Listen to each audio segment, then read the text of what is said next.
All right.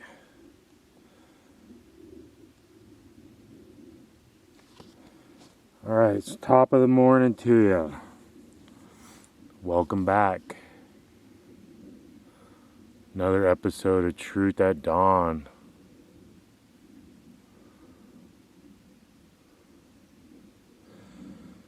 Where we pursue truth together with open Bibles, humble hearts, and a desire to know Christ more deeply.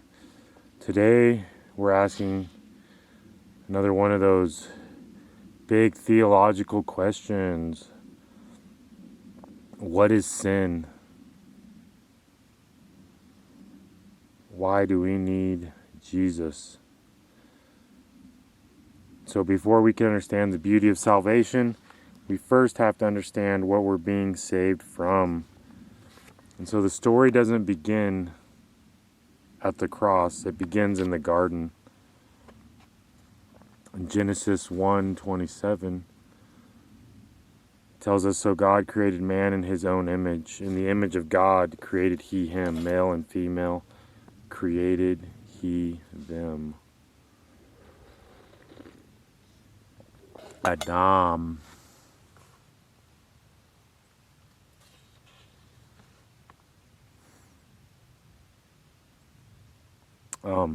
From the very beginning, humanity was created good. We weren't accidents. We weren't mistakes. We were created by God for God to reflect his character and live in fellowship with him. Human life has value because every person bears the image of the Creator. That's what gives human life inherent value, is the breath of God, the image of God in us, or being made in the image of God with the breath of God. And I don't know, I've always looked at it like we have the breath of God in us, so that makes us a part of God.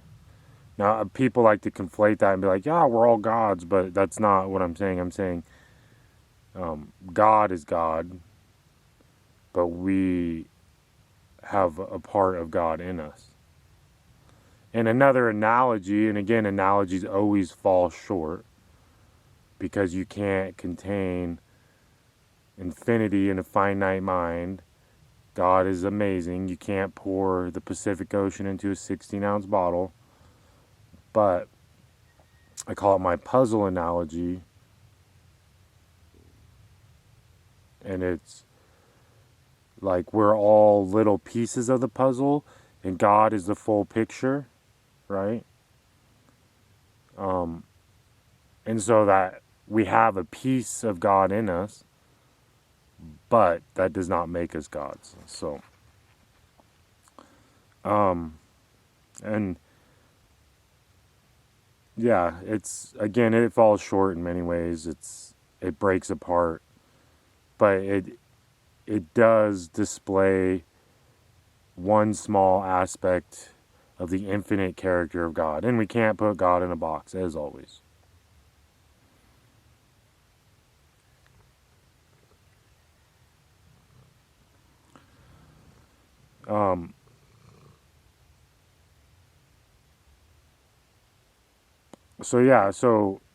And then in Genesis 3, something happens. It records humanity's rebellion against God. Adam and Eve choose to trust their own wisdom over God's command. And that wasn't merely eating forbidden fruit. It was choosing independence over obedience. And that's the heart of sin. The falling from grace. So what is sin? The Bible describes sin in several ways. Sin is missing God's perfect standard. Sin is rebellion against his will. Sin is lawlessness. Sin is choosing our own way instead of God's way. Ultimately, sin separates us from the holy God who created us. Like a branch cut off from the vine, we begin to wither apart from the source of life.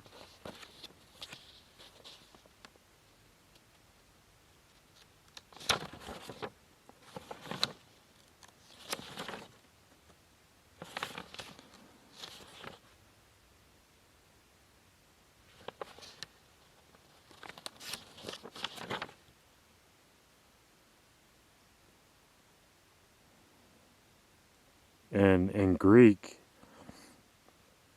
hamartia, hamartia, we translate it as sin, call it missing God's mark. And Christ came to save us from hamartia. And then in Hebrew, it's ket, chet, ket, ket. Sin, offense, failure. I confess my ket before the Lord. But it's missing the mark is a good interpretation, I think, too, because it's sin.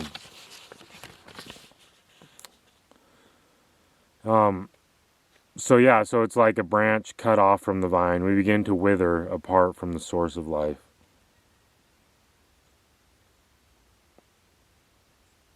And sometimes people ask, if humanity is sinful, does that mean we've lost God's image? And the Bible says something remarkable. Sin damaged us. It corrupted our hearts. It distorted our thinking. But it did not erase the image of God. Every human being still possesses immeasurable value because every person is created in His image. That is why every life matters. That is why we love our neighbors. That is why we forgive. That is why even our enemies deserve dignity. We don't determine someone's worth by what they've done. Their worth comes from the one who made them. And again, don't just take my word on it. Open up your Bible, go to Scripture, and pray on it.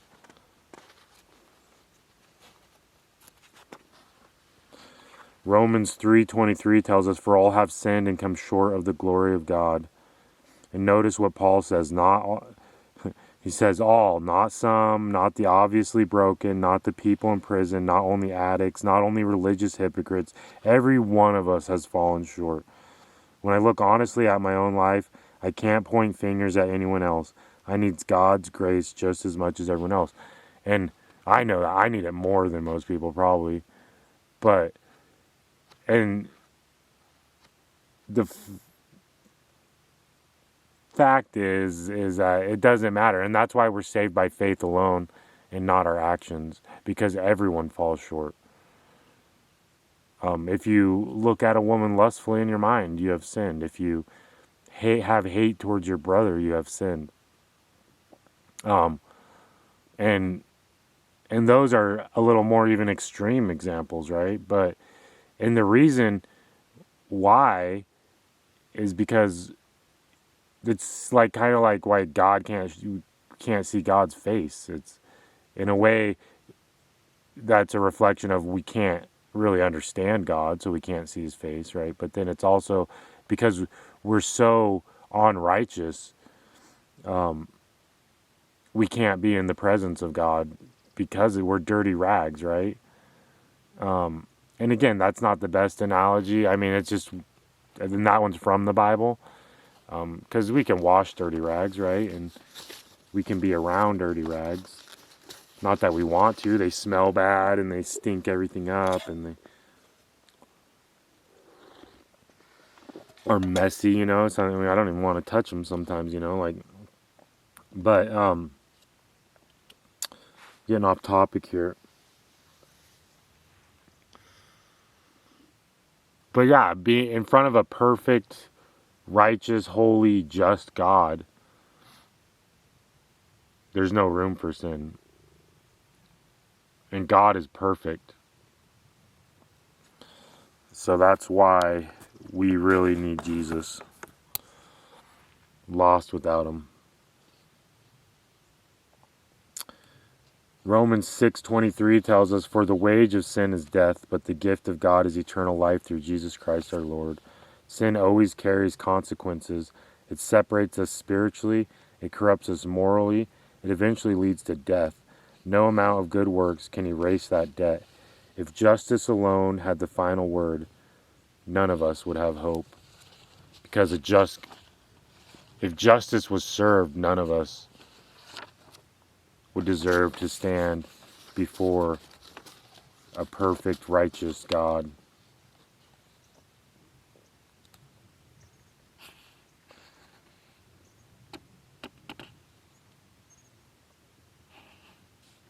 And so, yeah, sin is missing the mark. It's our fallen nature.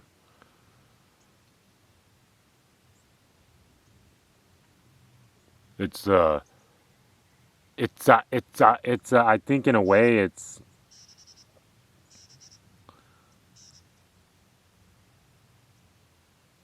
God limiting himself in creation, right? And this is me thinking out loud. None of this is facts. Like I said, do your own research. But because in a way, creation, free will, inevitably have to have choice. Love has to have choice.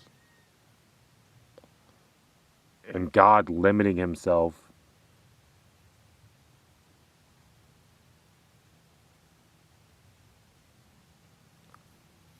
is in itself imperfection, right? And it's not on God. Well, God did create everything. And see, and then it's one of those spiritual truths that it just doesn't make sense to us because we're finite, because we're imperfect, because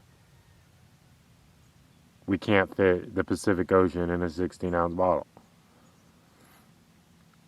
And God's ways are higher than our ways. God's thoughts are higher than our thoughts.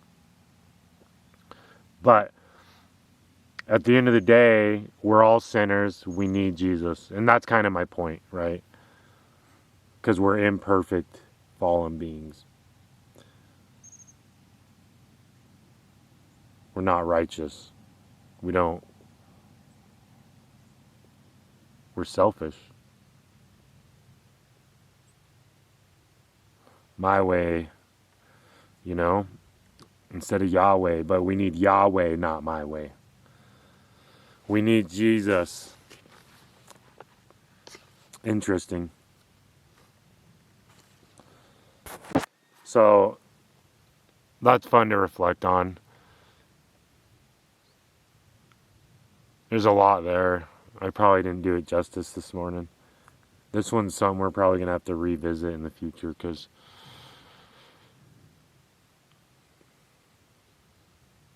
I don't know. I'm distracted this morning. Some things just aren't.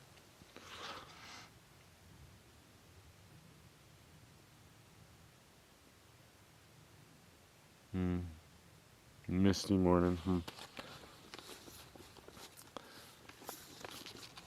Sure is a beautiful one, though. It's different. That's for sure. It's a different type of day.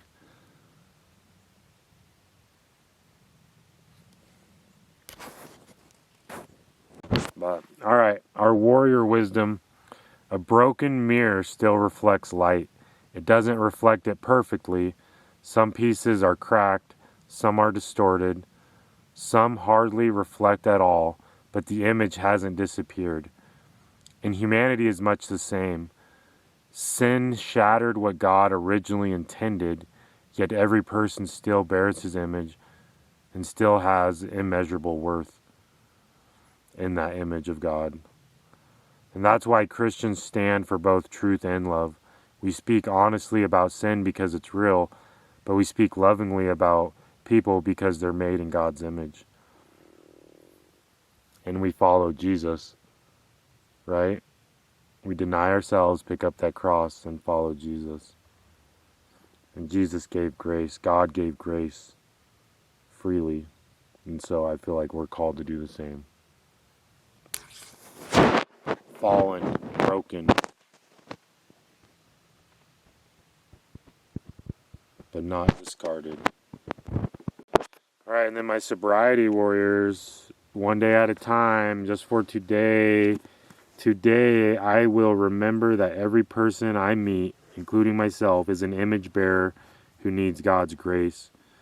I will resist the temptation to judge by appearances. Instead, remember that Christ came for sinners, and that includes me.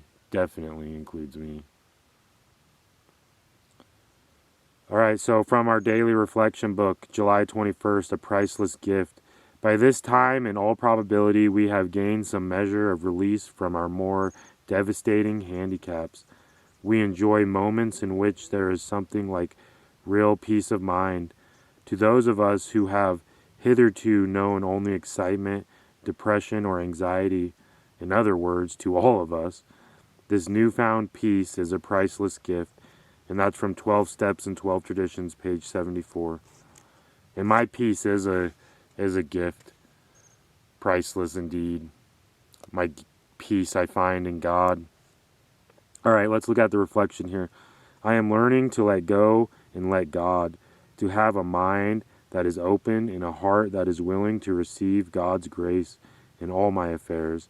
In this way, I can experience the peace and freedom that comes as a result of surrender. It has been proven that an act of surrender originating in desperation and defeat can grow into an ongoing act of faith, and that faith means freedom and victory. Amen. And there's progress in the pursuit. What do we say in the halls? Progress, not perfection, because I find myself constantly getting caught up in myself. And so it's an ongoing it's the more I pursue God, the stronger I get in my ways and Yahweh,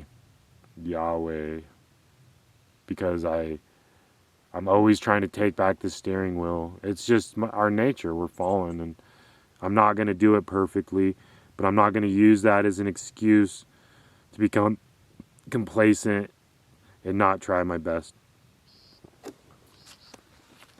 So I know it's kind of the same old story, but that's what I got to do.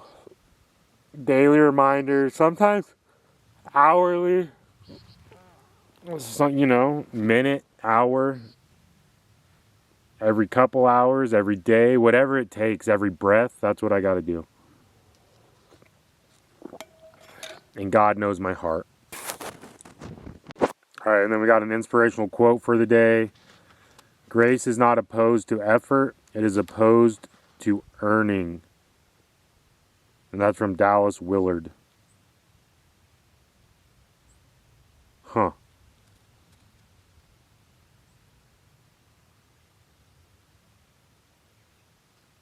Because we can't earn grace.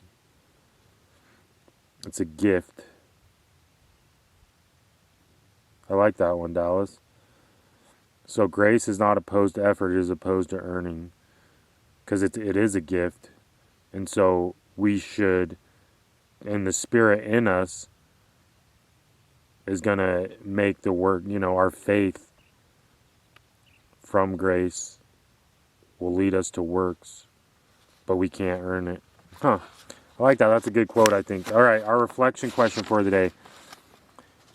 If every one of us has fallen short of God's glory, how should that change the way I see myself and the way I treat others?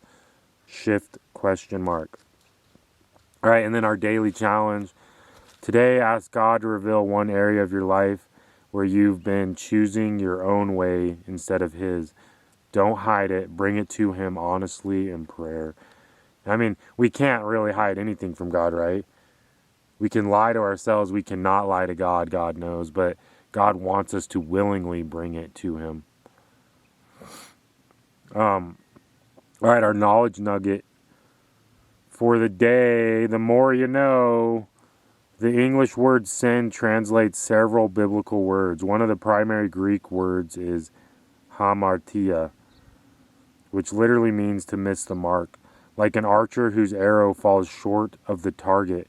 But throughout Scripture, sin also includes rebellion, lawlessness, and unfaithfulness towards God. And our preparedness tip: just as we regularly inspect our homes, vehicles, and supplies for problems before they become emergencies, we should regularly examine our hearts before small compromises become major failures. Like I said, every breath, every second, every minute, every hour, whatever it takes. All right, and then our vocab for the day, we got integrity. Definition: doing what is right even when no one is watching. I will have integrity in everything I do. Our Hebrew word of the day: ket. Sin, offense, failure. I confess my ket before the Lord. Greek word of the day: hamartia, meaning sin, missing the mark. Christ came to save us from hamartia. Hamartia. And then our hard word to pronounce: concupiscence. Concupiscence. Concupiscence. Concupiscence. Strong sinful desire. Concupiscence. My impatience gives me concupiscence. Huh. Interesting. Alright, there's our vocab for the day. I'm butchering that word, I'm sure. Alright, a gardening tip. Healthy fruit comes from healthy roots. Feed the soil consistently and the plant will often take care of the rest. Our trivia. What is the largest organ in the human body? Your epidermis is showing.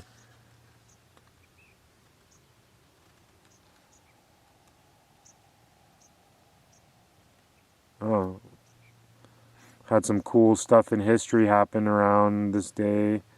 Alright, so let's get this over with here. Our joke of the day: why couldn't the bicycle stand up by itself? Because it was too tired.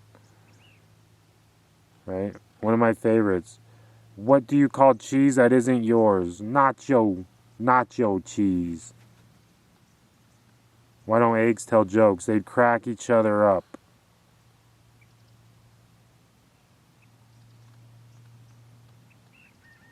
So, yeah. Alright, so let's wrap it up here. If today's story ended with Genesis 3, Romans 3, and Romans 6, it would be one of the saddest stories ever told. Created in God's image, broken by sin, separated from our Creator, unable to save ourselves, but praise God, that is not where the story ends.